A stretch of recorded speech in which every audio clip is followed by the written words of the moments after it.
അങ്ങനെ എത്ര പ്രപ്പോസൽസ് ഒക്കെ വന്നിട്ടുണ്ട്? സ്കൂള്, കോളേജ്, പിന്നെ അടുത്തത് ഇങ്ങനെ നമ്മൾ എണ്ണേണ്ടി വരും. എന്തിനാ വലിയ വലിയ ബന്ധങ്ങളിലേക്ക് നമ്മൾ പോകുന്നത്? എന്നാലും മനസ്സിലായി ഇഷ്ടം ഉണ്ടെന്ന്. എന്താണ് അരിയാഹാരം കഴിക്കുന്ന മനുഷ്യരല്ലേ നമ്മളെല്ലാരും? എന്നാലും കാള പാല് വെക്കുന്ന കണ്ട് അറിയത്തില്ല എന്തിനാന്നുള്ളത്. എന്താ അപ്പ രമേശിന് ഇഷ്ടപ്പെടാനുള്ളൊരു ക്വാളിറ്റി എന്തൊക്കെ കണ്ടു? അറിയാതെ പെട്ടുപോയാ കുഞ്ഞാ.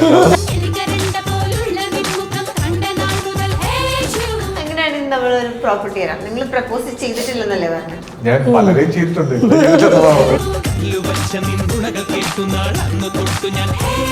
അജു, എനിക്കറിയാം എനിക്ക് ഭയങ്കര മടിയാണ്. ഇവിടെ നിന്ന് അങ്ങോട്ട് നീ ഇനി എനിക്ക് വീട്ടില് ഫുഡ് ഉണ്ടാക്കി തരണം, എല്ലാം നീ ചെയ്യണം. എനിക്ക് എന്നെ ചുമ്മാ ഇങ്ങനെ ഇരുത്തി ഇടയ്ക്കൊക്കെ പോയി ജോലിക്കൊക്കെ പോയി.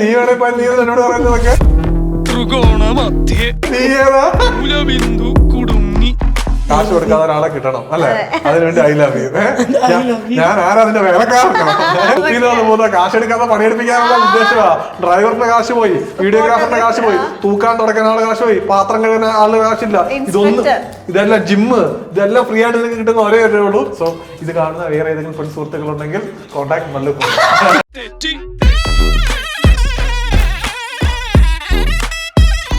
ഏറ്റവും കൂടുതൽ യൂസ് ചെയ്യുന്ന ഒരു വേർഡ്, അതും ഇവിടെ എഴുതാൻ പറ്റുമോ? അതൊക്കെ എഴുതിവിട്. എല്ലാരും യൂസ് ചെയ്തുകൊണ്ടിരിക്കുന്ന ഞാൻ ബാക്കി ഡാഷ് ഇട്ടിട്ടുണ്ട്.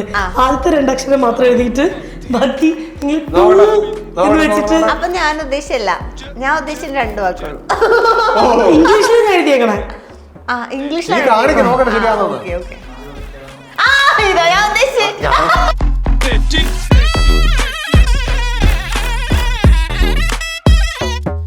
വാട്സാപ്പ് വഴി ഇംഗ്ലീഷ് പഠിക്കാൻ ഇംഗ്ലീഷ് കഫേ ഉള്ളപ്പോൾ ഇംഗ്ലീഷ് ഒരു വിഷയമേ അല്ല. English cafe presents you the perfect English. English cafe, we present you the perfect English. WhatsApp now 9633388575. ഞാൻ നിങ്ങളുടെ വീഡിയോസ് കാണുമ്പോ ഇപ്പൊ ഒരു വീട്ടില് താമസിക്കുന്ന പോലെ ഫീൽ ചെയ്യും. അപ്പൊ അതുകൊണ്ടാണ് ഞാൻ ചോദിച്ചു. ഇപ്പൊ എൻഗേജ്മെന്റ് കഴിഞ്ഞു, പിന്നെ അതിന് അങ്ങനെ ഓരോരുത്തരുടെ ഇഷ്ടമാണ്. അവിടെ ആളെ കിട്ടാത്തതാണ് പ്രശ്നം. അല്ലാണ്ട് കല്യാണം കഴിഞ്ഞാലും എൻഗേജ്മെന്റ് കഴിഞ്ഞാൽ അതൊന്നും ഇവിടെ ഒരു പ്രശ്നമല്ല. ആളെ കിട്ടുന്നില്ല. എവിടെ ഈ ചെക്കന്മാര് കാണുന്നുണ്ടെങ്കിൽ മസ്താനിക്ക് വേണ്ടിട്ട് ഒരു എനിക്ക് കണ്ടാ മതി. ഞാനൊക്കെ പുറത്തുനിന്ന് കണ്ടോളാം. ഞാൻ പുറത്തുനിന്ന് കണ്ടോളാം. ഞാനും പറഞ്ഞിരുന്നു. പക്ഷെ എങ്ങനെയുണ്ട് ഇപ്പം? ഞാൻ ചോദിക്കണം, ഇപ്പൊ നിങ്ങൾ ആരെ പ്രപ്പോസ് ചെയ്ത് ഇങ്ങനെ വിളിച്ച് സംസാരിച്ച് അല്ലെങ്കിൽ ആ ഒരു ഫ്ലോയിൽ അങ്ങനെ എഫേർട്ട് എടുത്തവനായിരുന്നു. പക്ഷെ അങ്ങനെ പ്രപ്പോസലിലേക്കൊന്നും പോയിട്ടൊന്നും ഇല്ലായിരുന്നു. എന്നാലും മനസ്സിലായി ഇഷ്ടം ഉണ്ടെന്ന്. എന്താണ് അരിയാഹാരം കഴിക്കുന്ന മനുഷ്യരല്ലേ നമ്മളെല്ലാരും? എന്നാലും കാള പാല് വെക്കുന്ന കണ്ട് അറിയത്തില്ല എന്തിനാന്നുള്ളത്. ആ ഒരു ഫ്ലോയിൽ എത്തുമ്പോൾ നമുക്ക് മനസ്സിലാവും ഇത് ആ ഒരു മൊമെന്റിലേക്ക് എത്തുമെന്നുള്ളത്. അത്രേ ഉള്ളൂ. അല്ലാതെ ഇതൊന്നും നമ്മള് അങ്ങനെ ഒരു ഡ്രാമാറ്റിക് പ്രപ്പോസൽ ഒന്നും അങ്ങനെ അതല്ല. നമ്മൾ എഫേർട്ട് എടുത്ത് നമ്മൾ മിണ്ടുന്നു, അതിന് വേണ്ടിയിട്ട് ഒരാളെ കാണാൻ വേണ്ടി നമ്മൾ നമ്മളൊരു വ്യക്തിക്ക് വേണ്ടി നമ്മുടെ സമയങ്ങളിൽ നമ്മൾ എഫേർട്ട് എടുക്കുമ്പോൾ ദാറ്റ് മീൻസ് ആ വ്യക്തി നമുക്ക് ഇമ്പോർട്ടന്റ് ആയിട്ടുള്ള വ്യക്തി ആയതുകൊണ്ട് മാത്രമായിരിക്കും. അല്ലെങ്കിൽ ഒരിക്കലും നമ്മൾ ആ ഒരു എഫേർട്ട് എടുത്ത വ്യക്തിയെ നമ്മൾ കാണാൻ നിൽക്കത്തില്ല. ഞാൻ ഇവളെ കാണാനായിട്ട് ഞാൻ എഫേർട്ട് എടുത്ത് അങ്ങോട്ടേക്ക് പോകുന്നുണ്ട്, റീച്ച് ഔട്ട് ചെയ്ത് കാണുന്നുണ്ടെങ്കിൽ അവക്കായാലും അവളും അരിയാഹാരം കഴിക്കുന്ന ഒച്ചയല്ലേ, അവർക്ക് മനസ്സിലാവും എന്തുകൊണ്ടാണ് ഈ ഒരു വ്യക്തി എനിക്ക് വേണ്ടി ഒരു എഫേർട്ട് എടുക്കുന്നതെന്നുള്ളത്. സോ ഓക്കെ, അവൾ അത് അക്സെപ്റ്റ് ചെയ്യും. 2ാമത്തെ ദിവസം എടുക്കുന്നു. അപ്പോൾ ഞാൻ എഫേർട്ട് എടുക്കുമ്പോൾ ഇവർക്ക് ഷീ വാസ് ഫീലിംഗ് അത് കാണാനും മിണ്ടാനും. അപ്പം അങ്ങനെ വരുമ്പോൾ എന്താ എനിക്കൊരു പോസിറ്റീവ് സൈൻ. സോ നമ്മൾ ഒരുമിച്ച് യാത്ര ചെയ്യുന്നു, ട്രാവൽ ചെയ്യുന്നു, കാറിൽ യാത്ര ചെയ്യുന്നു. സോ നമ്മൾ ഒരുപാട് സംസാരിക്കുമ്പോഴത്തേക്കിന് വി ഗെറ്റ് കണക്റ്റഡ്. സോ ആ ഒരു പോയിന്റ് വരുമ്പോൾ ആവും സ്ഥാനി എന്താണ് ഈ ചോദിച്ചേണ്ടതായിട്ടുണ്ട്. ഡ്രാമാറ്റിക് പ്രപ്പോസൽ അങ്ങനെയൊന്നും ഇല്ല. കാഷ്വലി ഇങ്ങനെ ഒരുപാട് ഈ പറഞ്ഞ പോലെ ഇവന് എഫേർട്ട് എടുക്കുന്നുണ്ടായിരുന്നു കോൺസ്റ്റന്റ്ലി, ഡെയിലി. എന്റെ പ്രയത്നം എന്റെ ട്രൈ വീണു.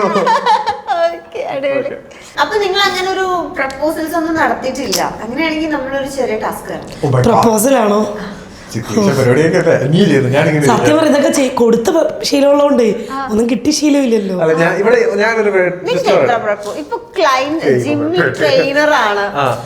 ഞാൻ ജിമ്മിലെ ട്രെയിനർ അല്ല, ഞാൻ ട്രെയിനർ അല്ല, ജിമ്മിലെ ട്രെയിനർ അല്ല. പ്രൊഫഷണലി ഞാൻ ഒരു ജിം ട്രെയിനർ അല്ല, ഞാനൊരു ഓണ്ടർപ്രണർ എന്ന് വേണമെങ്കിൽ പറയാം. അത്രേ ഉള്ളൂ. ലൈക്ക് ഇൻ ദ സെൻസ് എനിക്ക് ഞാൻ എഞ്ചിനീയർ ആണ് പ്രൊഫഷനി, അവിടെ വർക്ക് ചെയ്തുകൊണ്ട് നിർത്തിയിട്ട് വന്നു. ജിം ഫീൽഡിൽ നിന്ന് എക്സ്പീരിയൻസ് ഉണ്ട്, അതിന്റെ കോഴ്സ് നമ്മൾ ചെയ്തിട്ടുള്ളത് കൊണ്ട് തന്നെ നമുക്ക് കാര്യം അറിയാം. ഞാൻ എന്റെ ട്രെയിനേഴ്സിനെ വെച്ചിട്ട് ഞാൻ കൂടുതൽ ക്ലാസ്സസ് എടുക്കുന്നു, ഞാൻ പല പല ബാച്ചസ് എടുക്കുന്നു. പക്ഷെ എന്നാലും ഉദ്ദേശിച്ച ചോദ്യത്തിലേക്ക് എത്തുന്നതിന് വേണ്ടി ഞാൻ ഡൈവേർട്ട് ചെയ്ത് വിട്ടുക. അതായത് ട്രെയിനർ ആണ്, പല പെൺകുട്ടികളെ ട്രെയിൻ ചെയ്ത് കാണും,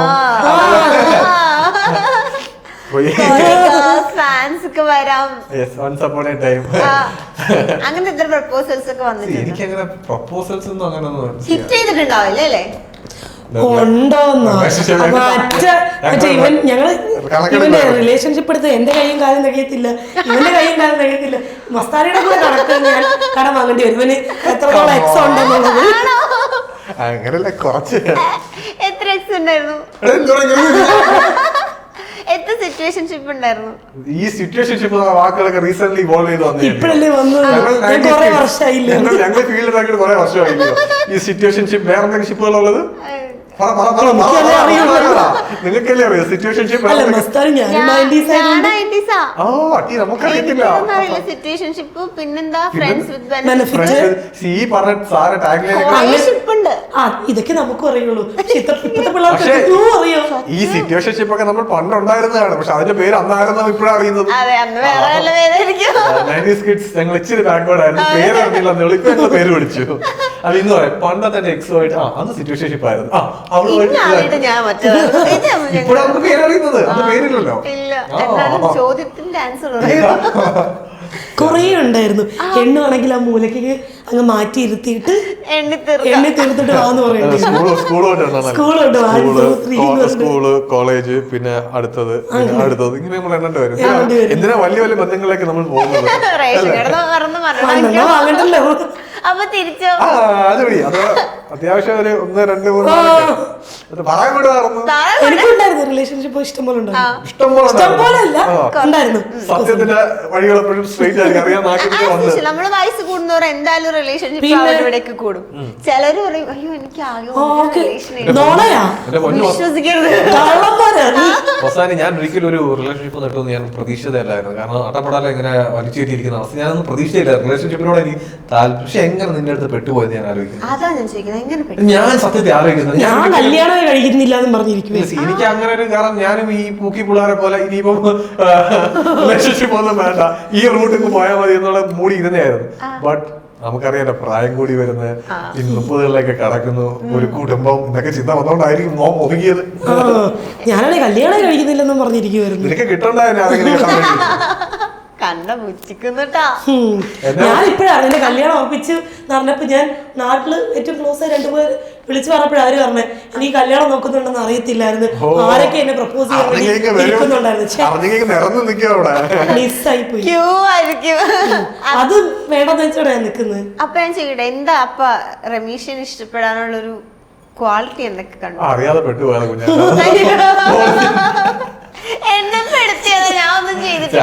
നമ്മൾ സംസാരിക്കണം അത്യാവശ്യം. ഞാൻ ഇപ്പം ഇവിടെ ഇരിക്കുമ്പോൾ തന്നെ അറിയാം, ഞാൻ അത്യാവശ്യം സംസാരിക്കുന്ന വ്യക്തിയാണ്, അവള് സംസാരിക്കുന്ന വ്യക്തിയായിട്ട്. ഇങ്ങനെ വളരാതെ അങ്ങോട്ടും ഇങ്ങോട്ടും മിണ്ടും. നമുക്ക് ബോറടിയില്ലാത്ത കാര്യങ്ങളൊക്കെ പോകും. മിണ്ടി ഇരിക്കുമ്പോഴത്തേക്ക് അല്ലെങ്കിൽ ഒരാൾ ഭയങ്കര പോസായിട്ട് ഒരാൾ ഭയങ്കര ആക്റ്റീവായിട്ട് ഇരുന്നാലും മേ ബി നല്ല ഞാൻ ഇവിടെ നമ്മൾ ഇത് പോകുന്നത്. പിന്നെ നമ്മൾ കുറച്ച് മിണ്ടിയും കാര്യങ്ങളൊക്കെ വന്നപ്പോഴത്തേക്കിന് ആ ഒരു കണക്ഷൻ കറക്റ്റ് ആയിട്ട് കിട്ടി. പിന്നെ നമ്മൾ ഈ ലുക്ക് ഒന്നും നോക്കിയിട്ട് കാര്യമില്ല. ലുക്കൊക്കെ നോക്കുവാണെങ്കിൽ അതുകൊണ്ട് അതുകൊണ്ട് തന്നെ ഞാൻ അങ്ങനെയുള്ള വലിയ വലിയ ചിന്തകളൊന്നും ഇല്ലാതെ പോട്ടെ, ഒരു പാവപ്പെട്ട കൊച്ചല്ലേ ഒരു ജീവിതം കൊടുത്തേക്കാന്നുള്ള രീതിയിൽ ഞാൻ ഉറപ്പിച്ചു.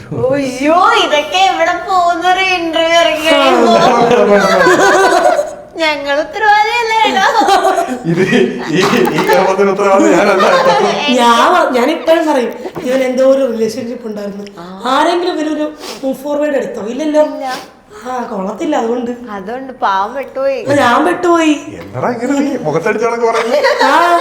ഞാൻ മാത്രം കൂടെ ജീവിക്കാന്ന് വിചാരിച്ചു, ബാക്കിയുള്ളവരൊക്കെ ഇച്ചിരി വിട്ടിട്ടങ്ങ് പോകും. സ്വഭാവം മനസ്സിലാവും, ഇട്ടിട്ട് പോകും. തിരിച്ചെന്താ ഇഷ്ടപ്പെടാനുള്ള ക്വാളിറ്റീസ്? അല്ല, എനിക്കും ഇങ്ങനെ ഭയങ്കര സൈലന്റ് ആയ ഒരാളുടെ കൂടെ ഭയങ്കര പാടായിരിക്കും. കാരണം എനിക്കങ്ങനെ കുറച്ചു നേരം മിണ്ടാണ്ടിരിക്കുമ്പോഴത്തേക്കും തന്നെ ഭയങ്കര ശ്വാസം മുട്ടുന്നൊരു പ്രശ്നമുണ്ട്. അപ്പൊ ഞാൻ സത്യം പറഞ്ഞാൽ ഞാൻ സംസാരിച്ചോണ്ടിരിക്കുമ്പോ ഇവ അങ്ങ് മിണ്ടാണ്ടിരിക്കും. നീ പറഞ്ഞു തീരുമ്പോ എപ്പോഴും ചെയ്ത് തുടങ്ങാമെന്ന് പറഞ്ഞ് ആ അവസ്ഥ. അപ്പം എത്ര സംസാരിക്കുന്ന വ്യക്തിയാണെങ്കിൽ നമുക്കൊരു മാനസിക സംഘർഷം വരും. കുറെ കേട്ട് കഴിയും പ്രാന്താവും. അതുകൊണ്ട് ഞാനിങ്ങ് മിണ്ടാതിരിക്കുന്നത് അതൊന്നുമല്ല. പറഞ്ഞു എന്ന് പറഞ്ഞ് കുറെ നേരം ഇരിക്കും. അല്ല, ഞങ്ങൾക്ക് അങ്ങനെ ബോറടിക്കാറില്ല. അതാണ് മെയിനായിട്ട്. സംസാരിക്കാൻ എപ്പോഴും വിഷയങ്ങൾ ഉണ്ടാവാറുണ്ട്. പിന്നെ നമ്മുടെ ഗ്രോത്തും കൂടെ സെൽഫായിട്ടല്ല, കൂടെ നമ്മുടെ ഗ്രോത്തും കൂടെ വേണമെന്ന് ഭയങ്കരമായിട്ട് ആഗ്രഹിക്കുന്നുണ്ട്. ഒരുമിച്ച് വളർന്നു വരിക എന്നുള്ളൊരു സാധനം ഉണ്ടല്ലോ. ഞങ്ങളിവിടെ ഇരിക്കുന്ന ഉദാഹരണം അതാണ്. ആക്ച്വലി നിങ്ങൾ ഞങ്ങളെ ഇങ്ങോട്ടേക്ക് ക്ഷണിക്കണമെങ്കിൽ പോലും ഞങ്ങളൊന്നും കാണാൻ നിങ്ങൾ വിളിക്കത്തുമില്ല. ഒന്നാമത്തെ കാര്യം. അപ്പൊ ഞങ്ങളുടെ ഒരു ഗ്രോത്ത് എന്ന് പറയുമ്പോഴത്തേക്ക് ഞാൻ ഒറ്റയ്ക്ക് ഞാൻ വീഡിയോ ചെയ്ത് 4-5 വർഷം കൊണ്ട് ഞാൻ ചെയ്യുന്ന ഒരു വ്യക്തിയാണ്. സോ അത്യാവശ്യം ആളുകൾ വേണം.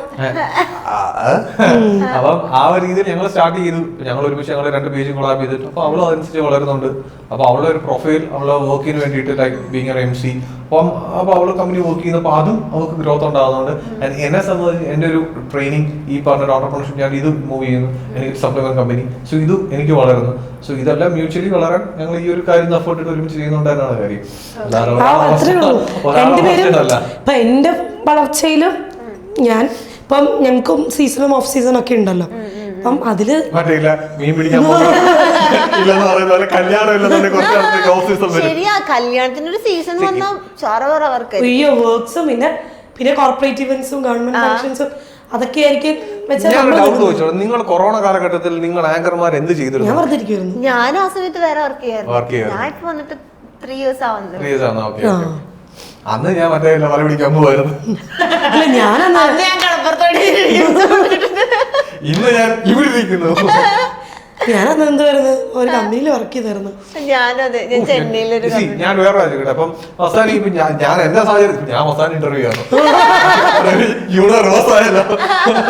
അതല്ല ലൈക്ക് സംഭവം പറയുമ്പോൾ ഈ പറയുന്ന പോലെ ഈ ഓഫീസ് ഹൗസിൽ നിൽക്കുന്നത് ഞാൻ അങ്ങനെ ഒരു ജോലി ചെയ്തവനാ. രാവിലെ 5-5:30 എണീച്ച് കഴിയുമ്പോഴത്തേക്കിന് ഈ പ്രവാസികളുള്ള അവസ്ഥയൊക്കെ തന്നെ ആയിരിക്കും. രാവിലെ എണീക്കുന്നു. ഞാൻ പുറത്ത് സിംഗപ്പൂരായിരുന്നു. രാവിലെ എണീച്ച് കഴിയുമ്പോഴത്തേക്ക് ചോറ് തലേനെ മറ്റേ ഇതിനകത്താക്കി വെക്കും. നമ്മൾ പേപ്പറിനകത്ത് പൊതിഞ്ഞ് കറിയൊക്കെ ഉണ്ടാക്കി ഫ്രിഡ്ജിൽ കെട്ടി വെച്ച് രാവിലെ 5-5:30 എണീച്ച് നേരെ ബസ് പിടിച്ച് നേരെ ഷിപ്പ്യാർഡിൽ ചെല്ലും. ഷിപ്പ്യാർഡ് എന്ന് പറഞ്ഞാൽ നമ്മുടെ KGF പോലെ. അപ്പൊ കയറി കഴിഞ്ഞാൽ പിന്നെ ഇറങ്ങാൻ പറ്റും, വൈകുന്നേരം ഇറങ്ങാൻ പറ്റത്തുള്ളൂ. 5 മണിയായിരിക്കും ജോലി. അപ്പൊ നമ്മള് ജോലി ചെയ്യുന്നിടത്ത് 5 എന്നുള്ളത് 7-9 മണിയായിരിക്കും. എക്സ്ട്രാ പേ പോലും കിട്ടത്തില്ല. അപ്പൊ ഈ 9 മണിക്ക് ഇരിക്കുമ്പോൾ ഈ ചൈനക്കാരന്മാരോടെ അതുപോലെ തന്നെ തമിഴന്മാരും ബംഗ്ലാ ഇവരോടെ നിന്ന് നമ്മളവിടെ കോളിയും കുറയും. അവിടുത്തെ ഇംഗ്ലീഷ് എങ്ങനെ അറിയാം? ഈ ഇപ്പൊ അത്യാവശ്യം ഞാൻ ആക്ച്വലി നല്ല സംസാരിക്കുന്ന വ്യക്തിയാണ്. എന്റെ ലാംഗ്വേജ് നല്ലതായിരുന്നു. ഇവിടെ കയറി യു ബൈ യു ഗോ വേറെ യു നോ വർക്കാ യു സിംപ്ലി സിറ്റിംഗ്. ഇതാണ് അവിടുത്തെ ഒരു യൂസേജ്. അവരോട് സംസാരിക്കണമെങ്കിൽ ഉമാരോട്ട് എല്ലാം മല്ലിട്ട് വൈകുന്നേരം ആകുമ്പോൾ ഒരു 8-9 മണിയാകും കഴിഞ്ഞ് വീട്ടിൽ എത്തുമ്പോൾ 10-10 വീട്ടിൽ വന്ന് വിളിച്ച് അന്നത്തേക്കുള്ള രാത്രിയുള്ള ആഹാരം ഉണ്ടാക്കി വെച്ച് പിറ്റേ ദിവസം കൊണ്ട് ജീവിതം തീർന്നു. സോ പ്രവാസികൾ ഇതാണ് പ്രവാസികളായിട്ടുള്ള ആളുകൾ. അതുപോലെ എന്റെ ജോലി എന്ന് പറയുമ്പോൾ എനിക്ക് 30 ദിവസത്തിൽ 2 ദിവസമായിരുന്നു എനിക്ക് ലീവ് ഉള്ളത്. മനസ്സിലായോ? ഈ 2 ദിവസം നിങ്ങൾ ആലോചിക്കും. രാവിലെ എണ്ണിക്കുന്നു, കൃത്യമായി ആഹാരം ഉണ്ടാക്കുന്നു. കാരണം ആഹാരം ഉണ്ടാക്കുന്നവർക്ക് വെളിയിൽ പോയി ആഹാരം വാങ്ങിച്ചാൽ അത്രയും പൈസ നഷ്ടമാണ്. ആ പൈസ ഉണ്ടെങ്കിൽ നമുക്ക് കൂട്ടി വെച്ച് വീട്ടിലേക്ക് അയക്കാൻ പറ്റും. അപ്പൊ നേരെ പോകുന്നു, ഇത് ചെയ്യുന്നു, ജോലി കഴിയുന്നു. ഉച്ചയ്ക്ക് നമ്മൾ ഫുഡ് ഉണ്ടാക്കിക്കൊണ്ട് അത് കഴിച്ച് തറയിൽ ഇങ്ങനെ എവിടെയെങ്കിലും പോയി കിടക്കുന്നു. വെയിലുള്ള അത് 1 മണിക്കൂർ ഉറങ്ങുമ്പോൾ എന്തൊരു ആശ്വാസം എന്ന് പറയും. ഞാൻ ജീവിതത്തിൽ ഏറ്റവും കൂടുതൽ ഉറക്കം ഇഷ്ടപ്പെട്ട സമയം അതാണ്. അത് കഴിയുന്നു, വൈകുന്നേരം ജോലി കഴിയുമ്പോൾ സൈറനടിക്കും. എല്ലാവരും വരും. നേരെ ഇത് കോട്ടമായിട്ട് നമ്മൾ വെളിയിൽ ഇറങ്ങി കഴിയും. മറ്റേ അറബിക്കഥ സിനിമയെ കൊണ്ടുപോകുന്ന പോലെ എല്ലാവരും മറ്റേ ഇതിനകത്ത് കൊണ്ടുപോകുന്ന നമ്മളിങ്ങനെ ഇരുന്നിരുന്ന് പോയി ഇറങ്ങിയ ശേഷം നേരെ പോകുന്നു, റൂമിൽ കയറുന്നു. അപ്പോഴത്തേക്കും ചില ദിവസങ്ങൾ 7 മണി 8 മണി എത്തി. 7 മണിക്ക് എത്തി കഴിഞ്ഞ് സന്തോഷമാണ്. ഓടിപ്പോയി പെട്ടെന്ന് നോക്കിയിട്ട് 1 മണിക്ക് എക്സ്ട്രാ കിട്ടുമല്ലോ. ചെന്ന് കഴിഞ്ഞ് പിന്നെ വീട്ടുമായൊക്കെ വിളിക്കുന്നു, സംസാരിക്കുന്നു, എന്തെങ്കിലും ജസ്റ്റ് ഒന്ന് നോക്കാനോ പിടിക്കാനോ. അപ്പോഴത്തേക്കും പിറ്റേ ദിവസമുള്ള ആഹാരം നമുക്ക് കിച്ചൺ കുറച്ച് പേര് കുക്ക് ചെയ്യുന്നത്. അപ്പൊ ആ ഒരു ലൈഫ് എന്ന് വെച്ച് കഴിഞ്ഞാൽ ഭയങ്കര ഹെക്ടിക്കാ. എന്നുവെച്ചാൽ ഇത് തന്നെയാണ് പ്രവാസികളുടെ ജീവിതം. ഇത് തന്നെയാണ് നമ്മളെല്ലാവരും നാട്ടിൽ നിന്ന് സത്യം പറഞ്ഞാൽ ഭയങ്കര സന്തോഷിക്കുന്ന പറയാം. അവർക്കെന്ന് പറയുമ്പോൾ രാവിലെ എണീക്കുന്നു, ജോലിക്ക് പോകുന്നു, തിരിച്ചു വരുന്നു, വൈകുന്നേരം 1 മണിക്കൂർ വീട്ടിൽ വിളിക്കുന്നതായിരിക്കും സന്തോഷം. എന്തൊക്കെ വിശേഷങ്ങളൊക്കെ അറിഞ്ഞ് അടുത്ത സാമ്പത്തികം കൂട്ടി വെച്ച് വീട്ടിൽ എങ്ങനെയെങ്കിലും ഒപ്പിക്കുക, വീട്ടിൽ അമ്മയുടെ മരുന്ന് സെറ്റ് ചെയ്യുക, വീട്ടിൽ ലോൺ ഉണ്ടെങ്കിൽ ലോൺ അടയ്ക്കുക, മറ്റുള്ള കാര്യങ്ങൾ ചെയ്യുക. ബാക്കി കിട്ടുന്ന തുച്ഛമായ $100-200 എന്ന് വെച്ചാൽ ഇത് 10-15 രൂപ ആയിരിക്കും. അത് വെച്ചിട്ട് നമുക്ക് എന്തെങ്കിലും ചെയ്യാന്ന് പറഞ്ഞിരിക്കുമ്പോഴായിരിക്കും എന്തെങ്കിലും അത്യാവശ്യം വരുന്നത്. അപ്പൊ ഇങ്ങനെ ഒരു ജീവിതത്തിൽ ഞാൻ ജീവിച്ച് ഇത്രയും പൊക്കോണ്ടിരിക്കുകയാണ്. ഞാൻ ആലോചിച്ച് ഇനി എന്റെ ലൈഫ്, എനിക്കൊരു 28 വയസ്സായി, ഇനി ഞാൻ ഇതിൽ സ്റ്റിക്ക് ഓൺ ചെയ്ത് ഗ്രോത്ത് ഉണ്ടാവും എന്ന് പറഞ്ഞ് നിന്ന് കഴിഞ്ഞാൽ മേ ബി എനിക്ക് എന്നെ തന്നെ നഷ്ടപ്പെടുമെന്ന് തോന്നി. കാരണം കാരണം ഞാൻ അത്യാവശ്യം വൈബ്രന്റ് ആയിട്ടുള്ള വ്യക്തിയാണ്, ഇതിലേക്ക് എന്നെ അടച്ചിട്ടു. ഞാൻ വെച്ച് ഞാൻ ഒരു ഹാർഡ് ഡിസിഷനാണ് എടുക്കുന്നത്, എൻ്റെ ജോലി കളയാമെന്നുള്ള രീതി. കാരണം ആളുകൾ ഇഷ്ടപ്പെടുന്ന ഒരു ജോലിയാണ്, ഒരു ഇതായിട്ട്. പക്ഷെ എനിക്ക് വേണമെന്നുള്ള രീതിയിൽ ഞാൻ എടുത്തിട്ടാണ് നാട്ടിൽ വന്നത്. ഇങ്ങനെ പേപ്പർ നോക്കിയിരിക്കും എന്തോ ചെയ്യണമെന്ന് അറിയാം. അങ്ങനെയാണ് ഞാൻ പിന്നെ മറ്റേ പൊടി തട്ടി എടുത്തിട്ട് എനിക്കൊരു പഴയ കാലം ഉണ്ടായിരുന്നു. അങ്ങനെയാണ് ഐ സ്റ്റാർട്ടഡ് അഗൈൻ ഈ പറഞ്ഞ ഒരു പരിപാടി സ്റ്റാർട്ട് ചെയ്തത്. It's going really good in the sense. അതുകൊണ്ടാണല്ലോ ഇവിടെ എത്തി ഇവിടെ ഇങ്ങനെ ഇരിക്കുന്നത്. ആൻഡ് ആ ഇൻഫ്ലുവൻസർ പരിപാടി കൂടെ ഞാൻ പറഞ്ഞത്, ഞാൻ ആക്ച്വലി എൻ്റെ ഒരു ന്യൂസും കാര്യങ്ങളൊക്കെ പണ്ട് ഈ ലക്ഷദ്വീപിൽ മലയാളി യുവാവ് കുടുങ്ങി കിടന്നു എന്നൊക്കെ പറഞ്ഞ് ഞാൻ ട്രാവലിംഗ് ചെയ്യുമായിരുന്നു നല്ല രീതിയിൽ. എല്ലാ ന്യൂസിനകത്ത് ഒരുപാട് വന്നിട്ടുള്ളത്. ആ 2000 നിങ്ങൾ കൊറോണ സമയത്ത് വീട്ടിൽ ഇരിക്കുമ്പോൾ ഞാൻ ട്രാവലിലാണ്. കാരണം അന്ന് ട്രാവൽ ചെയ്ത് ഞാൻ എടുത്തേ ഉള്ളൂ. കാരണം ബാക്കി എല്ലാവരും വീട്ടിൽ ഇരിക്കാൻ ലക്ഷദ്വീപിൽ കുടുങ്ങി കിടക്കുമായിരുന്നു. മറ്റേ ഇൻഫ്ലേറ്റബിൾ ബെഡ്, പില്ലോ എല്ലാം വെച്ച് ടെന്റ് ഒക്കെ ചെയ്ത് ബീച്ചും സൈഡ് അങ്ങനെ ഒരു വൈബായിരുന്നു, നൊമാഡിക് ലൈഫായിരുന്നു. അപ്പൊ അങ്ങനെ നിൽക്കുമ്പോൾ ആളുകൾ എന്നെ എല്ലാം അറിയാൻ, ബ്രോ മറ്റേ ലക്ഷദ്വീപിൽ പോയി കുടുങ്ങിയ ബ്രോ അല്ലേ ഞാൻ തന്നെ ആ ഒരു ട്രാവലിംഗ് വൈബുള്ള വ്യക്തിയായിരുന്നു. ഓൾ ഇന്ത്യ മൊത്തം ബൈക്കിനകത്ത് ചുറ്റുക. അപ്പൊ അങ്ങനെ ഒരു വ്യക്തിയായി എന്നെ അന്ന് എനിക്ക് ഇൻഫ്ലുവൻസർ കൂടി അത്യാവശ്യം ആളുകൾ അറിയുമായിരുന്നു. അന്ന് അറൌണ്ട് 90K 100K ആ സമയത്ത് ആരും അങ്ങനെ ചെയ്യുന്നില്ല. ഈ 2019-20 ആരൻ സ്മോക്കി, മല്ലു ട്രാവൽ, അവരൊക്കെ ടോപ്പ് ടീംസ് അവരൊക്കെ ഉണ്ട്, അവരെ അങ്ങനെ അറിയത്തുള്ളായിരുന്നു. പിന്നെ ഞാൻ ഗ്യാപ്പ് എടുത്തു അറൌണ്ട് ഇത്രയും നാള് തിരിച്ചു വന്നു. അഗൈൻ ഇപ്പൊ വന്ന് ഞാൻ അഗൈൻ ഒരു 6 റീസ്റ്റാർട്ട് ചെയ്ത് ഇപ്പൊ നിങ്ങൾ എന്നെ ഇവിടെ കൊണ്ടിരുത്തണം എന്നുണ്ടെങ്കിൽ എനിക്ക് ഒന്ന് കണ്ടിന്യൂസ് ആയിട്ട് ആ വർക്ക് എടുത്തതിന്റെ അടിസ്ഥാനത്തിലാണ്. പക്ഷെ ഈ വർക്കിനകത്ത് ഞാൻ ഹാപ്പിയാണ്, മനസ്സിലായില്ലേ? അങ്ങനെയാണ്. പണ്ട് എനിക്ക് തോന്നുന്നു ഇവന് ഉറങ്ങുള്ള സമയമാണ്. ഇപ്പം എല്ലാവരും നമുക്ക് കമന്റ് ഒക്കെ കാണാറുണ്ട്, ചുമ്മാ ഇരുന്ന് പൈസ വാങ്ങുമല്ലേ എന്ന്. ഞാൻ ചുമ്മാ ഇരിക്കാറാണ്, അത് വേറെ കാര്യം. ഇവൻ 24 മണിക്കൂർ ഉറങ്ങുന്നതിന്റെ കുറച്ച് മുന്നേ ഫോൺ വെക്കുന്ന കഴിഞ്ഞാൽ പിന്നെ രാവിലെ എണീക്കുന്നു വീണ്ടും ഫോണില് എളുപ്പമുള്ള പരിപാടി രാവിലെ മസാനിക്ക് അറിയായിരിക്കുമല്ലോ, എഡിറ്റിംഗും ഭയങ്കര. അത് മാത്രമല്ല, ഇപ്പൊ എന്റെ ഒരു റൊട്ടീൻ എടുക്കുകയാണെങ്കിൽ ചിന്തിച്ചത് രാവിലെ ഇവിടെ ഉറക്കത്തിന് എണ്ണിക്കുന്നു. 6 മണിക്ക് ഇടുന്നു, 6 മണിക്ക് എണ്ണിച്ച് 6:30 7 മണി തുടങ്ങി 2 മണിക്കൂർ വർക്കൗട്ട് ചെയ്യുന്നു, തിരിച്ചു വരുന്നു. വന്നതിന് ശേഷം എന്തെങ്കിലും സാധനങ്ങളൊക്കെ വാങ്ങിക്കണമെങ്കിൽ അത് വാങ്ങിച്ചു വരുന്നു. പിന്നെ വന്ന് നമ്മൾ കുത്തിയിരുന്ന് 1.5 മണിക്കൂർ 2 മണിക്കൂർ എഡിറ്റ് ചെയ്യും. അപ്പൊ ഇത്രയും സമയം പോകും. 11 മണി ആ വീഡിയോ രാവിലെ 10 മണിക്ക് മുന്നേ ഇടണമെങ്കിൽ ഞാൻ കൃത്യം അത് ചെയ്യണം. അത് ചെയ്തതിനു ശേഷം എനിക്ക് ഓൺലൈൻ ക്ലയൻസ് ആണ്, അവരെ ക്ലാസ് എടുക്കണം. ഇതിനിടയിൽ ഇവിടെ എന്തെങ്കിലും സാധനങ്ങൾ അരിയാനോ പിടിക്കാനോ ചോറോ വെക്കാനോ അതിന് നിൽക്കണം, അതും ചെയ്യും. ഇതും ചെയ്തതിനു ശേഷം അടുത്ത വരും ക്ലാസ് 1 to ഓരോ ക്ലാസ് ഉണ്ട്. അപ്പൊ ഓൺലൈനിൽ എല്ലാ പേഴ്സണൽ ട്രെയിനിങ് വെളിയിലുള്ള ആളുകളാണ് ഈ കാര്യങ്ങൾ ഡീൽ ചെയ്യും. ഇതിനുശേഷം അടുത്ത ക്ലയന്റ് കൺവേർഷൻ വേണ്ടിയിട്ട് അടുത്തതിനകത്ത് വീഡിയോ ഇടാൻ. സോ ഇത് ഫുള്ളി പാക്ഡ് ആയിട്ടിരിക്കുക. ക്ലയൻസ് ഒരാൾ വിളിച്ചിട്ട് എന്റെ മോനെ എനിക്ക് അവിടെ നടുവേദന, എനിക്ക് ഇത് ആര് വിളിച്ചാലും ഞാൻ ഫോൺ എടുക്കും, ആരും എടുക്കാതിരിക്കത്തില്ല, അഡ്രസ് ചെയ്യും. ഇതൊക്കെ എന്ന് പറയുമ്പോൾ ഫുള്ളൊരു ഇതാ. നാട്ടിലായിരിക്കും വെറുതെ ഇരുന്ന് കാശ് ഉണ്ടാക്കില്ല എന്നുള്ളത്. ഇതൊന്നും വെറുതെ ഇരുന്ന് ഉണ്ടാക്കുന്ന കാര്യങ്ങളൊന്നുമല്ല.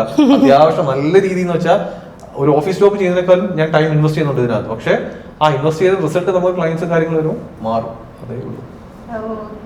അപ്പൊ അങ്ങനെയൊക്കെയാണ് നിങ്ങളുടെ കാര്യങ്ങളല്ലേ. നമ്മൾ നേരത്തെ സംസാരിച്ചിരുന്നത് ഒരു പ്രപ്പോസൽ ടാസ്കിലേക്കായിരുന്നു. അങ്ങനെയാണെങ്കിൽ നമ്മൾ ഒരു പ്രോപ്പർട്ടി തരാം. നിങ്ങൾ പ്രപ്പോസ് ചെയ്തിട്ടില്ലെന്നല്ലേ പറഞ്ഞത്? ഞാൻ പലരെയും ചെയ്തിട്ടുണ്ട്. ഇവിടെ ചെയ്യാം. ആര് ചെയ്യണം? അവൾ എന്നെ എപ്പോഴും ഞാൻ ഒരുപാട് റിലേഷൻഷിപ്പ് ഇതെന്താന്നറിയോ, ഞാൻ വെഡിങ്സില് സ്ഥിരം കൊടുക്കുന്നൊരു ടാസ്ക് ആയത്. രണ്ടുപേരും അങ്ങോട്ടും ഇങ്ങോട്ടും പ്രപ്പോസ് ചെയ്യുമ്പോൾ എനിക്ക് ഇവർക്ക് ചെയ്താ പോലും എന്തൊരു കാണിക്കുന്നു ഇങ്ങനെ പറഞ്ഞ് ഞാൻ എപ്പോഴും ഇരിക്കും. ഇത് കാണുന്നത് ഞാൻ കല്യാണം കൊടുത്ത ഓരോ ചെറുക്കനും വേണ്ട മനസ്സിൽ വിചാരിക്കില്ല ഇവർക്ക് അങ്ങനെ തന്നെ വേണമെന്ന്. അജു എനിക്കറിയാം എനിക്ക് ഭയങ്കര മടിയാന്ന്. ഇവിടെ നിന്ന് അങ്ങോട്ട് നീ ഇനി എനിക്ക് വീട്ടില് ഫുഡ് ഉണ്ടാക്കി തരണം, എല്ലാം നീ ചെയ്യണം. എനിക്ക് എന്നെ ചുമ്മാ ഇങ്ങനെ ഇരുത്തി ഇടയ്ക്കൊക്കെ പോയി ജോലിക്കൊക്കെ പോയി. അങ്ങനെ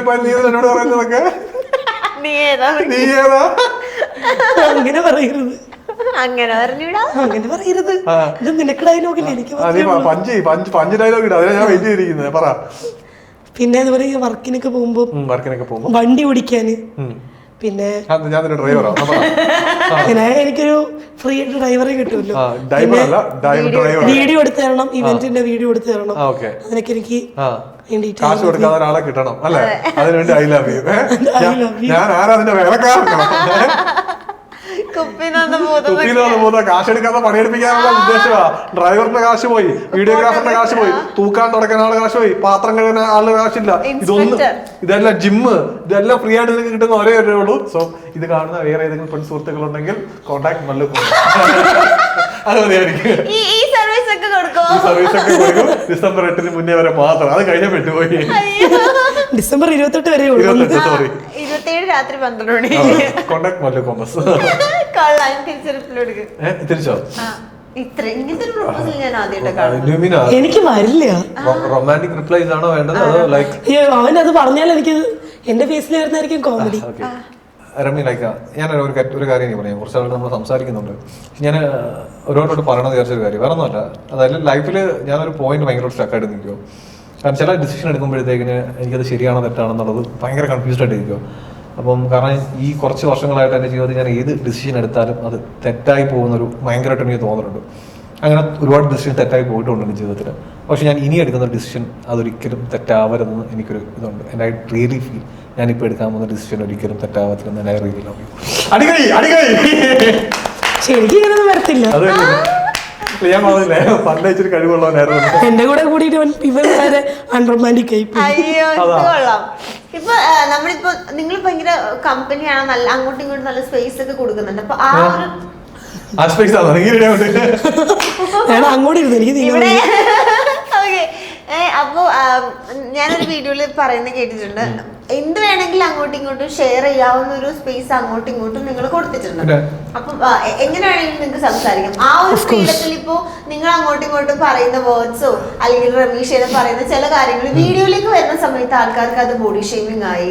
നീ അവളെ കൊച്ചാക്കി സംസാരിക്കുന്നത് എന്താണ്, നീ അവളെ അങ്ങനെ പറഞ്ഞു ഇങ്ങനെ സീരിയസ്ലി വരുന്നുണ്ട്. ആക്ച്വലി പറയുകയാണെങ്കിൽ എനിക്ക് ഫീൽ ചെയ്തിട്ടുള്ളത് ആ കുട്ടി പാവാണ്, അതിനെന്താ വിഷമിപ്പിക്കുന്നതിനൊക്കെ. എന്റെ അനിയൻ ഇന്നലെ വന്നിട്ട് പറയാം, ഒരു കാര്യം ഞാൻ പറഞ്ഞു, എല്ലാവരുടെ ഒരു വിചാരമുണ്ട് താത്ത ഭയങ്കര പാവാന്നുള്ളത്. ഞാൻ പറഞ്ഞു അങ്ങനെ കിടന്നോട്ടെ. അതായത് ഞാനൊരു കാര്യം പറഞ്ഞത്, ഞാൻ ഇപ്പൊ തന്നെ ഒരു നമ്മുടെ ഒരു ഇന്റർവ്യൂ ഉണ്ട്. അതിനകത്ത് ഞാൻ പറയുന്ന ഒരു കാര്യമുണ്ട്. ഇപ്പം നിങ്ങൾക്ക് ഒരു എന്ന് പറയുന്നത് ഇപ്പോഴത്തെ എല്ലാവരും ആളുകൾ ഞാൻ കുറ്റപ്പെടുന്നു അല്ലാതെ എല്ലാവരും കൊണ്ടുവരുന്ന ഒരുപാട് വാക്കുകളുണ്ട്. ഈ പൊളിറ്റിക്കൽ കറക്റ്റ്നെസ്, മറ്റേത് ഇരുപത് ടോക്സിസിറ്റി, ഇതെല്ലാം വരും. ഇതെല്ലാം റെലവെന്റ് ആയിട്ടുള്ള കാര്യങ്ങളാണ്. പക്ഷെ നമ്മളൊരു കാര്യമുണ്ട്, നമ്മുടെ ഒരു പാർട്ണർ അല്ലെങ്കിൽ നമുക്ക് അത്രയും ക്ലോസ് ആയിട്ടുള്ള ഫ്രണ്ട്സിനടുത്ത് അവനടുത്ത് അത്രയും ചീത്ത വിളിച്ചിട്ട് അല്ലെങ്കിൽ ആ ഒരു മോഡിൽ നമുക്ക് സംസാരിക്കാൻ ഒരു സ്പേസ് ഇല്ല എന്നുണ്ടെങ്കിൽ വാട്ട് ഇസ് ദാറ്റ്? ആ ഒരു റിലേഷൻഷിപ്പിന് എന്താണ് ഒരു മീനിങ്? ഇപ്പൊ ഞാനുള്ള ഇപ്പൊ എന്തെങ്കിലും പറച്ച് എനിക്ക് അത്രയും ഫ്രീഡം ഉള്ള ഒരു വ്യക്തിയുടെ പറയാൻ പറ്റും. ഇപ്പം പണ്ടത്തെ കാലത്ത് നമ്മുടെ കൂട്ടുകാരന്മാരെ നമ്മളെ കാണുമ്പോഴത്തേക്കും എടാ മറ്റേ വിളിക്കും. പക്ഷെ ആ വിളിക്കുമ്പോഴില്ലയോ അച്ഛന്റെ പേരിലല്ലേ വിളിക്കുക. ഞാൻ പറയാം എന്റെ കൂട്ടുകാരുണ്ട്, അവനെ ഉദയാന്നാ വിളിക്കുന്നത്. അവന്റെ പേര് വിളിക്കത്തുള്ളൂ. ക്യാമറമാൻ ഉദയൻ, മറ്റേ അവന്റെ അത് പിന്നെ പറയണ്ട അങ്ങ് പോകും. ഈ ഒരു ബോണ്ട് വെച്ച് ഞാൻ അവൻ ഇപ്പോഴും ബോണ്ടടാ ഭയങ്കരമായിട്ട്. നെപ്പോളിയൻ എന്ന് വിളിക്കും. അവൻ അന്നേരം പേര് സ്റ്റീഫൻ നെപ്പോളിയൻ. ഈ അച്ഛൻ ഇപ്പോഴും ഉണ്ട് കേട്ടോ. അപ്പൊ നമ്മള് വിളിക്കുന്ന അതും അതുപോലെ എന്തെങ്കിലും അവനെ വിളിക്കുന്ന ചീത്ത വിളിക്കുന്ന അല്ലെങ്കിൽ സംസാരിക്കും. ഈ ഒരു ഇതെന്ന് പറയുമ്പോഴത്തേക്കിന് അത്രയും ക്ലോസ് ആയിട്ടുള്ള വ്യക്തികളെ നമ്മൾ അങ്ങനെ വിളിക്കും. പക്ഷെ ഞാൻ വിളിച്ചത് എന്ന് പറഞ്ഞാൽ ഞാൻ ആ പറയുന്ന വാക്ക് മേ ബി ഒരു തേർഡ് പേഴ്സണിനെ അത് കേൾക്കുമ്പോഴത്തേക്ക് ഇവൻ എന്താ വാട്ട് ടോക്സിക് ഈസ് എന്നുള്ളൊരു തോട്ട് വരും. പക്ഷെ ഞാൻ ഈ അഭിസംബോധന ചെയ്യുന്നത് മൂന്നാമതൊരു വ്യക്തിയാണെങ്കിൽ ഡെഫിനറ്റ്ലി ഈ പറഞ്ഞ നിങ്ങൾ ഈ പറയുന്ന എന്താ പറയുക ഒരുപാട് ടോക്സിക് നിങ്ങൾ പറഞ്ഞ പല പല ഞാൻ സംസാരിക്കുമ്പോൾ എനിക്ക് ഇവന്റെ അടുത്ത് എന്തെങ്കിലും പറയാം. ഇപ്പൊ നമ്മളിപ്പം ഫസ്റ്റ് ടൈം കാണുക, അപ്പൊ അഫ്കോഴ്സ് ഞാൻ മസ്താനിയുടെ അടുത്ത് സംസാരിക്കുമ്പോ അല്ലെങ്കിൽ ഇവൻ സംസാരിക്കുമ്പോ ശ്രദ്ധിക്കണം. ഒന്നും വേണ്ട, അയ്യോ മസ്താനിയെ നീ ഇങ്ങ് വണ്ണം വെച്ചു പോയടി കൊച്ചെ, എന്തുവാടി നീ ഇങ്ങനെ നീ കെട്ടാറൊന്നും ആയില്ലയോ. ഇത് ഞാൻ മസ്താനി എന്ന വ്യക്തി എനിക്ക് അറിയത്തില്ല. First time I am seeing you. ഞാൻ മസ്താനിയോട് ചോദിച്ചാൽ അവിടെ ബോഡി ഷേമിംഗ് എന്ന് പറയാം, അല്ലെങ്കിൽ മറ്റുള്ള പറയാം. ഞാൻ സംസാരിക്കുന്നത് എന്റെ ക്ലോസ് സർക്കിളിലുള്ള ആളുകൾക്ക് എനിക്ക് നല്ല രീതിയിൽ ഓപ്പൺ ആയിട്ട് സംസാരിക്കാം. അവിടെ പറയുമ്പോൾ കേട്ടിട്ടുണ്ടോ ഇത് മറ്റേ ബോഡി ഷേമിംഗ്. ഈ ഞാൻ പറയേണ്ട ഒരു കാര്യമുണ്ട്. അതായത് സമൂഹത്തിൽ അത്യാവശ്യം രീതിയിൽ ഇറങ്ങി സമരം ചെയ്തുള്ള കാര്യങ്ങൾ അവിടെ മറ്റുള്ള എല്ലാ കാര്യങ്ങളും നമ്മൾ ചെയ്തിട്ടുള്ളത്. ഇതൊന്നും ചെയ്യാത്ത കുറെ കുരുന്ന് പിള്ളേരുണ്ട്. എന്തെങ്കിലും വിഷയങ്ങളിൽ ഇറങ്ങി അത് കേസാവും, അവരുടെ ജീവിതം പോകും. Politics is very needed. ഇതൊന്നും അറിയാത്ത ഈ ചിന്തകളിലൊന്നും ഇല്ലാതെ ഇപ്പോഴത്തെ മൊബൈലിലും മറ്റേത് മാത്രം കണ്ടുകൊണ്ടിരിക്കുന്ന കുറെ പിള്ളേരുണ്ട്. ഇവർ കയറിയിട്ടായിരിക്കും ഇതിനോട് കമന്റ് ചെയ്ത് ഇത് ഇങ്ങനെ. അവര് സമൂഹത്തിൽ ഇടപെട്ടിട്ടില്ലെന്ന് ഞാൻ പറയത്തുള്ളൂ, ഇടപഴകിയിട്ടില്ല. കാരണം എല്ലാവർക്കും ഒരു ബാക്ക്വേർഡ് ചിന്താഗതി ആയിരിക്കും. കാരണം സമൂഹത്തിലോട്ട് അവിടെ ഇടപഴകിയാല് ഈ പറയുന്ന ഇവർ കുറെ കാര്യങ്ങൾ നമുക്ക് ഈ പൊളിറ്റിക്കൽ കറക്റ്റ്നെസ് എപ്പോഴും നമ്മൾ സംസാരിക്കുന്ന കാര്യമാണ്. അതെ, പൊളിറ്റിക്കലി ഇൻകറക്റ്റ് ആയിട്ട് സംസാരിക്കുന്ന ഒരുപാട് പേരുണ്ട്. അത് എപ്പോഴും ഹേർട്ടിങ് എപ്പോഴാന്ന് വെച്ച് കഴിഞ്ഞാൽ നമുക്കിടയിൽ ഒരു കണക്ഷൻ ഇല്ലാത്ത ആൾക്കാർ പറയുമ്പോഴാണ്. ഇപ്പം എനിക്കത് ബോഡി ഷേമിംഗ് ആണെങ്കിൽ പോലും ആ പറഞ്ഞ് ശരിയല്ല, പൊളിറ്റിക്കലി ഇൻകറക്റ്റ് ആണ് നമ്മൾ പോലും പറയുന്നത്. പക്ഷേ രണ്ടുപേരും ഒന്നിച്ച് ജീവിക്കാൻ ഡിസൈഡ് ചെയ്യുന്നു, അല്ലെങ്കിൽ ഒരു ബെസ്റ്റ് ഫ്രണ്ട്സ്, അവർക്കിടയിൽ എന്തും പറയാനുള്ള സ്പേസ് ആണ് ആദ്യം ഉണ്ടാവുക. ഏറ്റവും എക്സാമ്പിൾ വരുന്നത് മസ്താൻ എനിക്ക് അറിയത്തില്ല, എന്ത് മസ്താനെ മൂക്കുത്തി ഇരിക്കുന്ന മറ്റേ പശുവിന് കുത്തിയ ഇതുപോലെ ഉണ്ടല്ലോ എന്ന് ഞാൻ പറഞ്ഞാൽ definitely Mastani will definitely feel offended. ഇതേ മസ്താനെ ഞാൻ ഇതോടെ ഇരിക്കുന്ന മൂക്കുത്തി മുക്കറിട്ടോ അവർക്ക് അവിടെ മസ്താനിക്ക് ഒരിക്കലും ഫീൽ ആ ഡിസ്കംഫർട്ട് ഫീൽ ചെയ്തത്. Because we are so much connected. അല്ലാത്തൊരു പോയിന്റിൽ വരുമ്പോൾ when you become a third person ആയിട്ട് വരുമ്പോൾ മാത്രമാണ് ആ ഒരു പോയിന്റ് ഈ പറയുന്ന പൊളിറ്റിക്കൽ കറക്റ്റ്നെസ് മറ്റുള്ള കാര്യങ്ങൾ. അപ്പൊ ഈ കാണുന്ന ആളുകളോട് പറയാനുള്ളത് നിങ്ങൾ ഈ പറഞ്ഞ എന്താ പറയുക പുതിയ നവ ചിന്താഗതിയൊക്കെ നല്ലതാണ്, അതിനനുസരിച്ച് നമ്മൾ മുന്നോട്ട് പോകണം. പക്ഷേ മേക്ക് ഷുവർ ഇത് എവിടെ യൂസ് ചെയ്യണം, എവിടെ എടുത്ത് പറയണം, എന്താ ഇവർക്ക് പ്രാക്ടിക്കലി ആപ്ലിക്കബിൾ അല്ല. കാരണം കുറെ ഡിക്ഷണറിയിൽ നിന്നും ഇൻസ്റ്റയിൽ നിന്നും കണ്ടുവരുന്ന കുറെ വാക്കുകൾ ഇവരത് യൂസ് ചെയ്യുമ്പോൾ ഇവരുടെ വിചാരം എന്തോ ഞാനെന്തോ സെറ്റപ്പാ. ബൈ യൂസിങ് ഈ പറഞ്ഞ കുറെ ഇംഗ്ലീഷ് കോണ്ടാക്ട് ടേംസ് അവിടുന്ന് ഇതൊക്കെ അറിയണം, ഇത് അറിഞ്ഞിരുന്നാൽ ഇപ്പോഴത്തെ ഈ പിള്ളേരുടെ ഇടയിൽ ഇങ്ങനെ പിടിച്ചു നിൽക്കാൻ പറ്റും, ഇതൊക്കെ അറിഞ്ഞാൽ മാത്രമേ ഞാൻ നവോത്ഥാനം ചിന്താഗതിയുള്ള വ്യക്തികളാവും എന്നൊരു ചിന്താഗതിയാണ് ഇവർക്കുള്ളത്. It's not about that. ഇത് എവിടെ ആപ്ലിക്കബിൾ ആണ്, ഏതൊരു സമൂഹത്തിലാണ് ഇത് വരുന്നത് എന്നുള്ള തിരിച്ചറിവാണ് ഇവർക്ക് വേണ്ടത്. എനിക്ക് തോന്നിയിട്ടുണ്ട്. കാരണം ഇപ്പോഴത്തെ കൊച്ചു പിള്ളേർക്ക് മീനിങ് ചെയ്യുന്നത് ഇപ്പം വരുന്നവർ എമോജിങ് ആയിട്ട് വരുന്നവർ ഈ പറയുന്ന വാക്കുകൾ അവിടെ ഇവിടെ ആവശ്യമില്ലാതെ അതായത് എനിക്ക് തോന്നുന്നു ഇപ്പത്തെ പോക്കീസ് വരെ പിന്നെ മനസ്സിലാവുന്നുണ്ട്. അതിലും താഴെ പോകുന്നു, അതിലും കുറച്ചുകൂടെ യങ് ആയിട്ടുള്ള പിള്ളേർ പറയുന്നത് ഒന്നും മനസ്സിലാവുന്നില്ല. ജെൻസി പിള്ളേരെ പിന്നെയും കുറച്ചുകൂടെ പിടിക്കാൻ പറ്റുന്നുണ്ട്. അതിലും താഴെ അതിലും ഏജ് കുറഞ്ഞ പിള്ളേരുണ്ടല്ലോ, അവരുടെ ലാംഗ്വേജ് മനസ്സിലാവുന്നില്ല.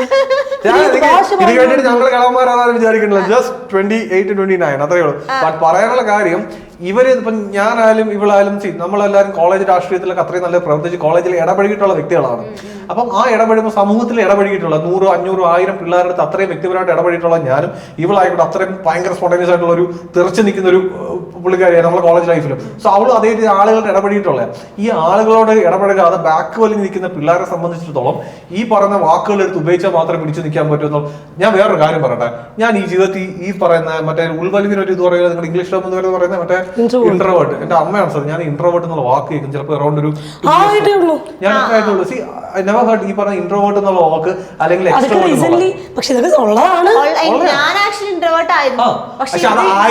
തിരിച്ചറിവ് എപ്പോഴാണ് ഉണ്ടായത് ഈ വാക്ക് വന്നത്?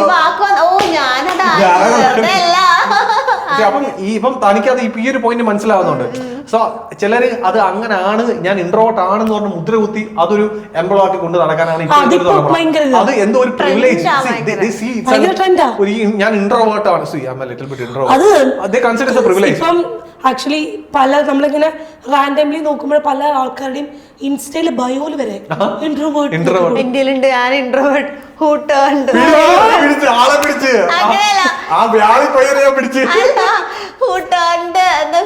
ആക്സിഡന്റലി ഗോട്ട് ഫേമസ് എന്ന് പറഞ്ഞിട്ടാ ഞാൻ ഇട്ടേക്കുന്നത്. ഓക്കെ, അപ്പൊ അങ്ങനെയൊക്കെയാണ് കാര്യങ്ങൾ. ഞാൻ എന്തായാലും നിങ്ങൾ തമ്മിൽ എന്തായാലും കല്യാണം ഡിസംബർ 28-നാണെങ്കിലും ഇപ്പോഴേ നമ്മൾ ഒരുമിച്ച് ഒരു കപ്പിൾസ് മുന്നോട്ട് പോകണമെങ്കിലും മനപ്പൊരുത്തം എന്നുള്ളൊരു സാധനം വേണം. അങ്ങനെയാണെങ്കിൽ നിങ്ങൾക്ക് ഒരു മനപ്പൊരുത്തം റൗണ്ട് തരാം. എന്താണെന്നറിയോ ഇതൊക്കെ എന്ത് ചോദിച്ചാലും ഉത്തരം എന്റെ അടുത്ത് കിട്ടുന്നത് എനിക്ക് ഉറപ്പ്, എനിക്കൊന്നും ഓർമ്മയത്. ഓക്കെ, അപ്പോ ഞാൻ നിങ്ങൾക്ക് ഒരു മനപ്പൊരുത്തം റൗണ്ട് ആണ് തരുന്നത്. ഞാൻ കുറച്ച് നിങ്ങളുടെ അങ്ങോട്ടും ഇങ്ങോട്ടുള്ള ചില ഇഷ്ടങ്ങൾ, ചില ഡേറ്റുകൾ അതൊക്കെ ചോദിക്കും, ചില ഫേവറേറ്റ്സ്. ഞാൻ പറയട്ടെ അപ്പോ അത് ജസ്റ്റ് എഴുതിയാൽ മതി. ഓക്കെ, നമുക്ക് ഫസ്റ്റ് സ്റ്റാർട്ട് ചെയ്യാം. രമേശക്ക് ഏറ്റവും കൂടുതൽ പോകാൻ ആഗ്രഹമുള്ള എന്നാൽ ഇതുവരെ പോവാത്തൊരു സ്ഥലം? എനിക്ക് അറിയില്ലല്ലോ. തുടക്കത്തിൽ തന്നെ 3G.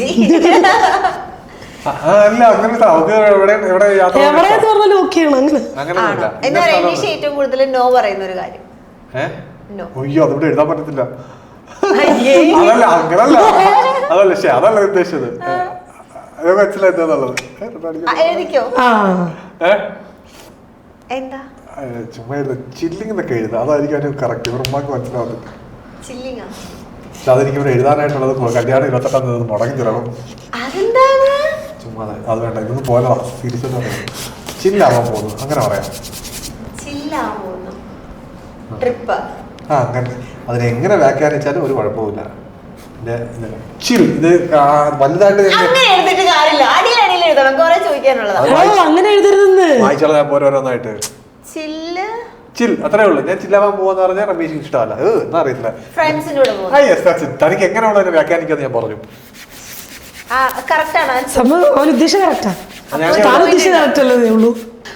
അടുത്തത് അജു ഏറ്റവും കൂടുതൽ യൂസ് ചെയ്യുന്ന ഒരു വേർഡ്, എപ്പോഴും വായിൽ ഈ വേർഡ് വരും. അതും ഇവിടെ എഴുതാൻ പറ്റുമോ? അതൊക്കെ എഴുതിയിട്. അതെന്താ എല്ലാരും യൂസ് ചെയ്യുന്നതല്ലേ? എല്ലാരും യൂസ് ചെയ്തുകൊണ്ടിരിക്കുന്നത്. ഞാൻ ബാക്കി ഡാഷ് ഇട്ടിട്ടുണ്ട്. ആദ്യത്തെ 2 അക്ഷരം മാത്രം എഴുതിയിട്ട് ബാക്കി എന്ന് വെച്ചിട്ട് അപ്പൊ ഞാൻ ഉദ്ദേശിച്ചല്ല, ഞാൻ ഉദ്ദേശിച്ച 2 വാക്കുള്ളൂ. ഇംഗ്ലീഷിൽ എഴുതിയേക്കണേ. ആ ഇംഗ്ലീഷിലാണ്. നീ കാണിക്ക്, നോക്കട്ടെ ശരിയാണോന്ന്. Okay okay. ആ ഇതാ ഞാൻ ഉദ്ദേശിച്ചത്. എനിക്ക് പിന്നെ എനിക്കൊരു പോയിന്റ് കിട്ടി. സൂം ചെയ്തെടുക്കല്ലേ, തട്ടോട്ട പിള്ളേർ ഒരുപാട് സൂം ചെയ്യല്ലേ. നമ്മളെ കോമൺ വാക്കായി മാറിയിരിക്കുകയാണ്. പിന്നെ ഞാനൊരു കൊല്ലം ഫ്യൂരി കൂടെ ആയതുകൊണ്ട് അങ്ങനൊന്നുമില്ല, എല്ലാവരും ഇതാണ് യൂസ് ചെയ്യും. ഇപ്പൊ കൊല്ലത്തേക്കാൾ ഞാൻ എറണാകുളത്ത് പിള്ളേർ പറഞ്ഞു കേൾക്കുന്നത്. അടുത്തത് റനീഷ് ഏറ്റവും കൂടുതൽ ഉണ്ടാക്കുന്ന ഫുഡ്. റനീഷ് ഉണ്ടാക്കുന്നതിൽ അജുവിന്റെ ഫേവറേറ്റ് ഫുഡ് ഉണ്ടാക്കാറുണ്ടോ വല്ലതും? ഫുഡൊക്കെ സൂപ്പറാണ്. ഫുഡൊക്കെ ഉണ്ടാക്കും, ഞാൻ എല്ലാം ഉണ്ടാക്കും. എനിക്കറിയില്ല. ഞാൻ കാണിക്കാം. എനിക്ക് തോന്നുന്നു ഞാൻ കൂടുതൽ ഡയറ്റ് വർക്കൗട്ട് ഒക്കെ ചെയ്യും. ചിക്കൻ കറിയാണോ എഴുതിയത്? അത് ഡയറ്റ് എടുക്കുന്ന സമയത്ത് ഇവിടെ റാപ്പ് എനിക്ക് ഉണ്ടാക്കി തരാറുണ്ട്. അത്യാവശ്യം നല്ല രീതി ഹെൽത്തി ആയിട്ടുള്ള റാപ്പ്, അതും നല്ലതാണ്. ഇതാ കൂടുതൽ കിട്ടുന്നത്. ചിക്കൻ അല്ലേ? റാപ്പ് മെനക്കേടാ ഉണ്ടാക്കാൻ, അതൊന്നും ഉണ്ടാക്കണം. എങ്ങനെ മെനക്കേടാ? പക്ഷെ എനിക്ക് ഇഷ്ടം അത്. അടുത്തത് ചോദിച്ചു, റനീഷയുടെ ഫേവറേറ്റ് കളർ. റനീഷയുടെ ഫേവറേറ്റ് കളർ ഈശ്വരാ രക്ഷ. തെറ്റിക്കഴിഞ്ഞാ ഇപ്പുറത്ത് നീ 4 ഏത്തടിപ്പിക്കും. ആദ്യം പെട്ടുപോയി. അതെന്തോ അങ്ങനെയൊക്കെ ചോദിക്കുന്നത്? ഞാനാണോ ചോദിച്ചത്? എല്ലാവർക്കും ഇഷ്ടമുള്ള കളർ ഏതാ? അത് തന്നെ എന്നോട് ചോദിക്കണ്ട. അല്ലെന്ന് എനിക്കറിയാം, ബ്ലൂ അല്ലെന്നും എനിക്കറിയാം. നിന്റെ നമ്പർ ഞാൻ കൈ വെച്ചാ എല്ലാ പെൺപിള്ളേർക്കും ഇഷ്ടമല്ല, ചുമ്മാ പിങ്ക് എഴുതി വെക്കാം. അതായിരിക്കത്തില്ല. എനിക്ക് പിങ്ക് ഇഷ്ടമല്ല. എനിക്കിഷ്ടല്ല. അതെനിക്കറിയാം പിങ്ക് അല്ലെന്നുള്ളത്. ട്രയൽ ഇറങ്ങിയതല്ലേ, പിങ്ക് അല്ലാതെ പുല്ല് എന്തോ ഇത് ബ്ലൂ. ഇനി ഇടത്തും വലതൊന്നുമില്ല. ഇഷ്ടമല്ല. ഇത് പറയുന്ന ഗെയിമല്ല, എഴുതുന്ന ഗെയിം. പണി കാണുന്നത് വെച്ചിട്ടാ അത് എനിക്ക് പോയി ടാസ്ക് കൊടുത്തോ? തെറ്റില്ലേ? ഞാൻ പറഞ്ഞല്ലേ ബ്ലാക്ക് എഴുതിക്കൂടെ? ഞാൻ തെറ്റാണെന്ന് ശരിയാണെന്നൊക്കെ പറഞ്ഞു. കൺഫ്യൂഷൻ ആക്കിയ മനുഷ്യനെ. അതൊക്കെ മൈൻഡ് കോൺസെൻട്രേഷൻ വേണോ? ഓ നെക്സ്റ്റ് ക്വസ്റ്റ്യൻ. റമീഷ് വെയർ ചെയ്യുന്നതിൽ എന്ത് ടൈപ്പ് ഓഫ് ഡ്രസ്സസ് ആണ് കൂടുതൽ അജുന് ഇഷ്ടം? ഇപ്പൊ sari, churidar, jeans, modern, frocks, അങ്ങനെ കുറെ ഡ്രസ്സസ് ഉണ്ട്. അജുവെല്ലാം ഇഷ്ടം തോന്നുന്നു കേട്ടോ. ശ്രദ്ധിക്കാറുണ്ടോ ഉടുപ്പുകളൊക്കെ? കള്ളക്കണ്ണിട്ട് നോക്കുന്നുണ്ട്. ആണെന്ന് തോന്നുന്നു. ഞാൻ ചുരിദാറെന്ന് എഴുതിയിട്ടുണ്ട്, എനിക്ക് ഇഷ്ടമാണ്. സൽവാർ പേരെനിക്കറിയത്തില്ല, ഡിഫറൻസിയേഷൻ പേരുണ്ട് എനിക്ക് അറിയത്തില്ല. അപ്പം ഞാൻ പറയാറുണ്ട് എപ്പോഴും അതേപോലെ സാധനങ്ങൾ ടോപ്പ് അങ്ങനെയൊക്കെ ഇടാന്നില്ല എന്നുള്ളത്. കണിശക്കാരനാണ് ഇങ്ങനത്തെ ഡ്രസ്സ് ഇടാൻ പാടുള്ളൂ. ഓ തന്റെ ചാട്ടം കൊണ്ടാന്ന് എനിക്ക് മനസ്സിലായോട്ടോ. ഞങ്ങൾ അങ്ങനത്തെ കാര്യങ്ങളൊന്നും ഇടപെടാറിയില്ല. ഇല്ല. പൊസസീവ്നെസ് ഒക്കെ ഉണ്ടോ? ഇല്ല. അങ്ങോട്ടും ഇല്ലേ? തിരിച്ച് ഓക്കെ. അപ്പൊ അങ്ങനെ മനപ്പൊരുത്തത്തിൽ 9ല് 7 ഉണ്ട്. അപ്പൊ കുഴപ്പമില്ല, അത്യാവശ്യം നല്ല മനപ്പൊരുത്തമൊക്കെ ഉണ്ട്. അപ്പൊ December 28-നാണ് മാരേജ്. അപ്പൊ advance wishes for your marriage. അടിച്ചു പിരിഞ്ഞിട്ടെങ്കിൽ അല്ല അത് പറയാറില്ലേ? ഇതിപ്പോ കുറച്ച് നാളത്തേക്ക് അങ്ങനെ പറയാറില്ല. ആക്ച്വലി എല്ലാവരും കല്യാണം കഴിഞ്ഞു വിചാരിച്ചേക്കണം. എല്ലാരും പറയും ഇവളധികം കൂടുതൽ നിക്കത്തില്ല, ഇവന്റെ ഈ വർക്കൗട്ടിൽ ഇവൾ മിക്കവാറും ഇട്ടിട്ട് പോകും എന്നൊക്കെ പറയാറുണ്ട്. ഇപ്പം ഇവക്ക് ഇനി വിട്ടിട്ട് പോയാലും ഇവിടെ തളപടി ഓർഡർ എന്ന് പറയും. സീനോ അങ്ങനെയുള്ള സിറ്റുവേഷൻ ഒന്നുമില്ല. അങ്ങനെയൊക്കെ ആയിരിക്കും നേരത്തെ ആ പോയിന്റ് നമ്മൾ വിട്ടിട്ട് പോയാലും അങ്ങനെയുള്ള ഇതൊന്നുമില്ല. ഓവർ കോൺഫിഡൻസ് ആണല്ലോ. അങ്ങനെ ഒരു ടോക്ക് ഓക്കെ. അപ്പൊ എന്തായാലും thank you so much guys for coming. അപ്പൊ ഇതേപോലെ തന്നെ ഇനിയിപ്പോ എന്താണ് ഒരു 0 സൈസ് ഒക്കെ ആണോ? ഇവക്കാണ് 45 ദിവസം കഴിയുമ്പോഴും മന്തി കഴിക്കാൻ പോണെന്ന് പറയും. ഇവളെ 0 സൈസ് ആക്കാനാ. എനിക്കൊരു ഗോളും ഇല്ല. വർക്കൗട്ടിൽ എനിക്ക് ഫിറ്റ് ആയിട്ട് കുറച്ചൊന്ന് വണ്ണം കുറഞ്ഞിരിക്കും. ഇത് കഴിയുമ്പോൾ ഞാൻ പിടിക്കും. ആളുകൾ പറയുന്നുണ്ട് ബ്രോ 45 നിർത്തരുത്, ഇത് കൊണ്ട് 100 ചെയ്യിപ്പിക്കാൻ. 100 കൊണ്ടുപോയി കഴിഞ്ഞാൽ ഇവിടെ ഉറപ്പായിട്ട് ഇവിടെ ജിം റാറ്റ് ആക്കിയിട്ട് ഞാൻ അതായി കഴിഞ്ഞ് നീ ആലോചിച്ചു. അതെനിക്ക് കിട്ടുന്നില്ലല്ലോ. പോയില്ലെങ്കിൽ ഒരു ദിവസം പോയില്ലെങ്കിൽ